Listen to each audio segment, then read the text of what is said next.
বাবা সমর্থন করেছি, আমি আমার দায়িত্বটা পালন করেছি। দায়িত্বর মধ্যে তার ওরকম বেশি ব্যাখ্যা থাকে না, তবে সন্তান হিসেবে অনেক ভালো লেগেছে। উমরা পালন করার পর আপনি তার বাড়িতে গিয়েছিলেন, আসলে এলাকার মানুষ আপনাকে কতটুকু বলেন? মনে হয়েছে যে আমি আমার বাড়িতে যাওয়ার পর আমার বাবা মা যেভাবে আমাকে রিসিভ করতো সেই ভালোবাসাটা পেয়েছি। উনি আপনাকে কিছু বলেছিলেন কিনা, তার উচ্ছ্বাসটা, তার অনুভূতিটা কেমন ছিল? উনি তো আমাকে মেয়ে ডেকেছে, শুনেছেন হয়তো কিছু। ওনার উচ্ছ্বাসটা উনি আসলে কখনো কল্পনা করতে পারেনি, কারণ আমি মনে করি মুসলিম ধর্মে উমরা করা, হজ করা, এটা একটা ওই সম বয়সী মানুষদের একটা ইচ্ছে জায়গাটা থাকে। তো সে যেহেতু যেতে পেরেছে, কাবা ঘরে গিয়েছেন, তো একজন মুরব্বী হিসেবে এটা তার চাওয়া ছিল, আর আমি সন্তান হিসেবে পূরণ করতে পেরেছি। দিদি, একটা লাস্ট কোশ্চেন ছিল। আমরা নাটোরে গিয়েছিলাম, সেখানে তিনি বলেছেন যে আপনাকে, অর্থাৎ তার 5টা মেয়ে, আপনি বড় মেয়ে, অর্থাৎ আপনাকে নিয়ে 6 জন।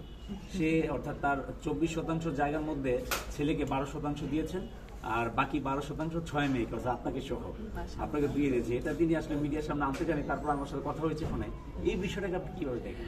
আমি আসলে উনি যে অন্তর থেকে দোয়া করেছেন, আমার জন্য ভেবেছেন, এবং আমি, আপনারা জানেন আমার বাবা মা নেই, এই যে ভালোবাসা, তো উনি যেহেতু আমাকে দিতে চেয়েছেন, আমিও গ্রহণ করেছি। কিন্তু আমি চাই আমার যে বাকি 5 ভাই বোনের কথা বলা হয়েছে, এটা তাদেরই থাকুক, সেটাই আমার খুশি। দিদি, আমরা দেখতে পাচ্ছি যে আপনি একটা অনলাইন প্ল্যাটফর্মে আসলে দীর্ঘ সময় ধরে একটা ইন্টারভিউ দেওয়ার পরে সেখান থেকেই ছোট ছোট কিছু নিউজ হচ্ছে। তো এই নিউজগুলো যখন আপনি দেখেন, আপনার কাছে কিরকম লাগে? একটা বক্তব্যের মাঝে অনেক কিছু থাকতেই পারে। এখন তো সোশ্যাল মিডিয়া না, সোশ্যাল মিডিয়ার জায়গাটা তো এরকমই হয়ে গেছে। বড় কোনো বক্তৃতা দিলেও তো ছোট আকারে চলে আসে, টিভি চ্যানেলেও মানে কোনো প্রোগ্রাম হলো সেটাও ছোট আকারে চলে আসে। এটা কিন্তু নিউজের একটা সুন্দর মাধ্যম।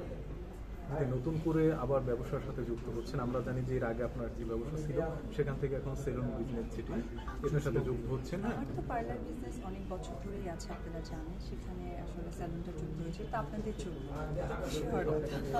প্রিন্স মামুন ওই দিনকে বলছিল আসলে যে তার সেলুনটা আপনি এখন দায়িত্ব নিয়েছেন, এটা আসলে কিরকম কি হলো, যদি আমাদের একটু।